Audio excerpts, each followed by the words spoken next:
सर्वरूपे च नमः कल्याणदायिके महासम्पत्प्रदे देवी धनदायै नमोऽस्तुते महाभोगप्रदे देवी महाकामप्रपूरिते सुखमोक्षप्रदे देवी धनदायै नमोऽस्तुते ब्रह्मरूपे सदानन्दे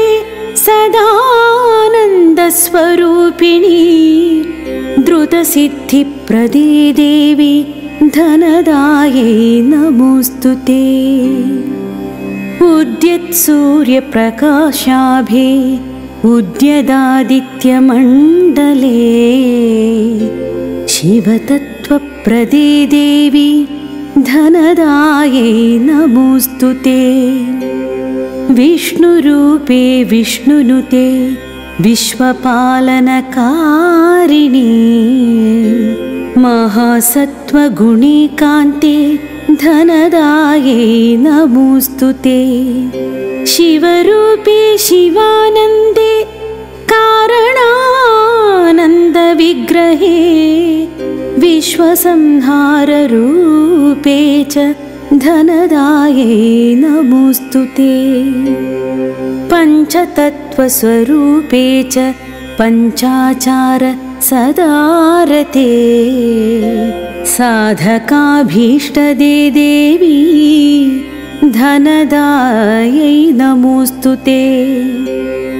सुवर्णवृद्धिं कुरु मे गृहे श्री कल्याणवृद्धिं कुरु मे गृहे श्री विभूतिवृद्धिं कुरु मे गृहे श्री सौभाग्यवृद्धिं कुरु मे गृहे श्री श्रीशाङ्घ्रिभक्तिं हरदा सदास्यं प्रसन्नमन्त्रार्ध दृढैकनिष्ठां गुरोस्मृतिं निर्मलबोधबुद्धिं प्रदेहि मे देहि परं पदं श्रीः पृथ्वीपतित्वं पुरुषोत्तमत्वं विभूतिवासं विविधार्थसिद्धिं सम्पूर्णसिद्धिं बहुवर्षभोगान् प्रदेहि मे देहि पुनः पुनस्त्यं वागार्धसिद्धिं बहुलोकवश्यं वयस्थिरत्वं ललनासुभोगं पौत्रादिलब्धिं सकलार्थसिद्धिं प्रदेहि मे भार्गवी जन्मजन्मनि एकभुक्तोऽन्वहमेकवर्षं विशुद्धति सप्तति वारजापि अमन्दसौभाग्य परमाकटाक्षात् भवेत् सहस्राक्ष शताधिकश्रीः भवेत् सहस्राक्ष शताधिकश्रीः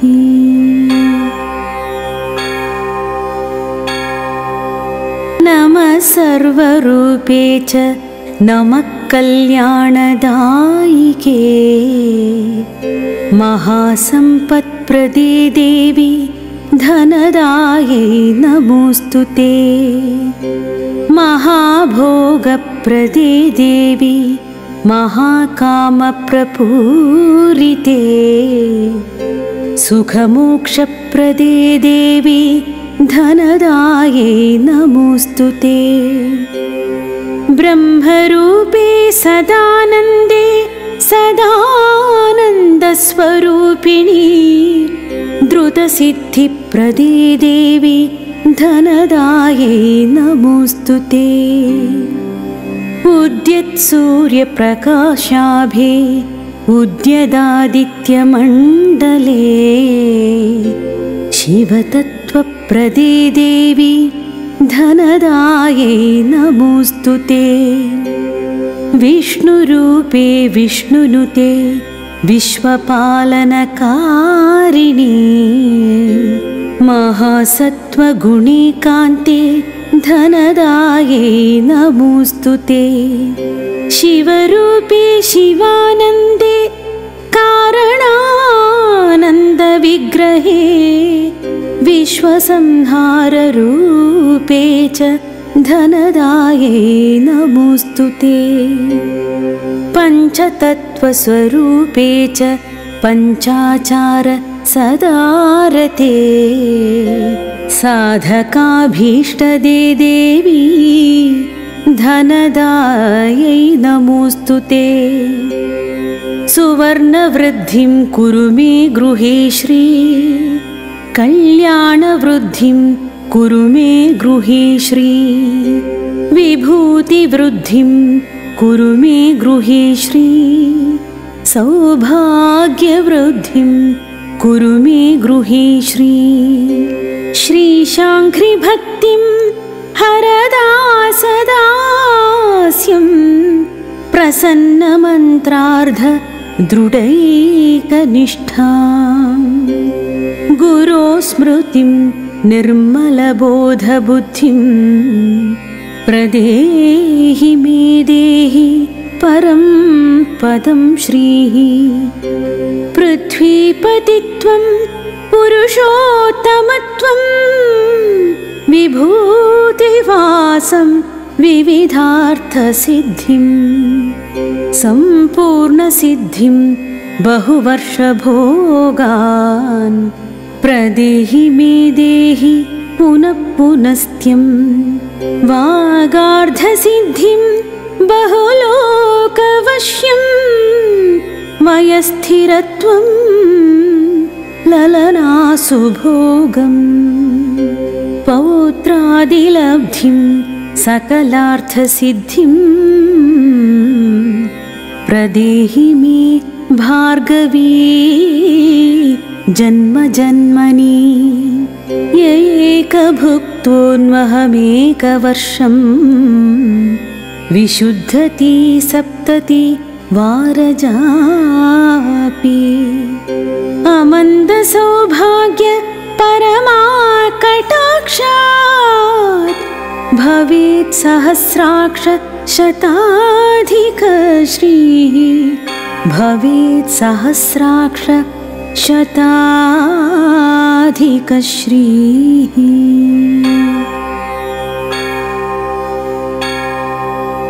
नमः सर्वरूपे च नमः कल्याणदायिके महासम्पत्प्रदे देवी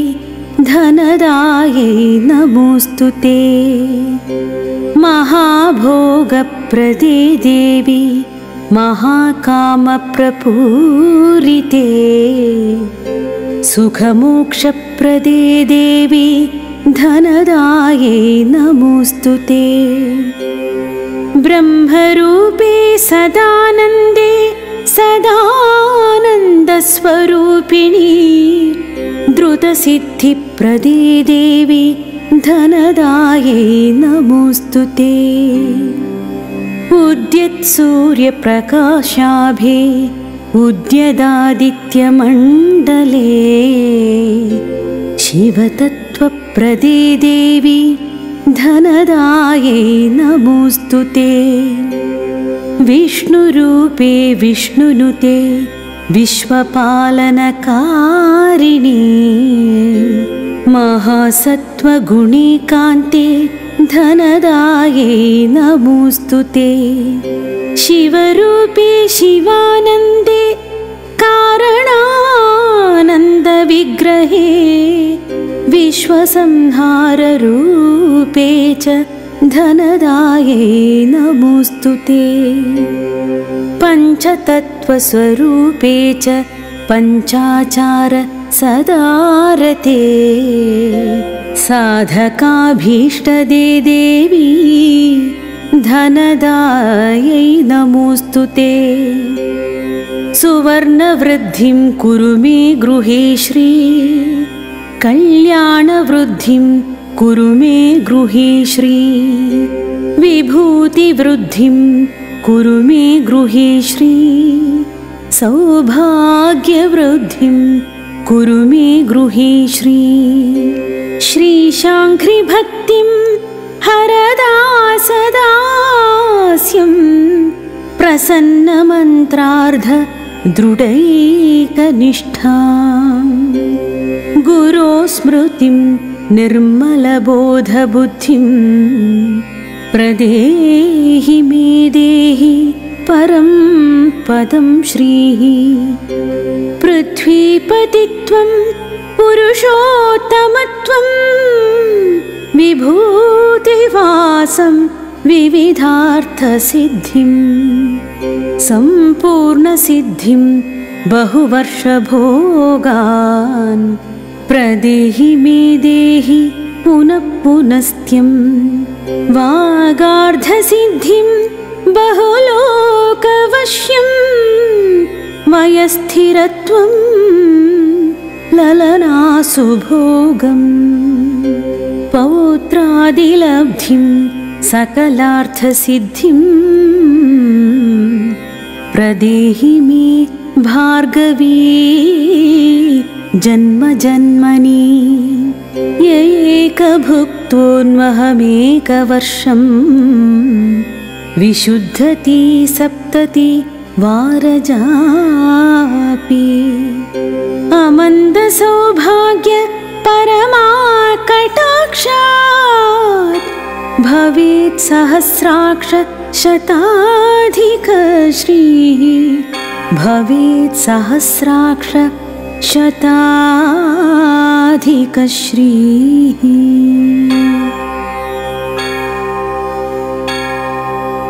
नमः सर्वरूपे च नमः कल्याणदायिके महासम्पत्प्रदे देवी धनदायै नमोऽस्तु ते महाभोगप्रदे देवी महाकामप्रपूरिते सुखमोक्षप्रदे देवी धनदायै नमोऽस्तु ते ब्रह्मरूपे सदानन्दे सदानन्दस्वरूपिणी द्रुतसिद्धिप्रदे देवी धनदायै नमोऽस्तु ते उद्यत्सूर्यप्रकाशाभे उद्यदादित्यमण्डले शिवतत्त्वप्रदे देवी धनदायै नमोऽस्तु ते विष्णुरूपे विष्णुनुते विश्वपालनकारिणी महासत्त्वगुणिकान्ते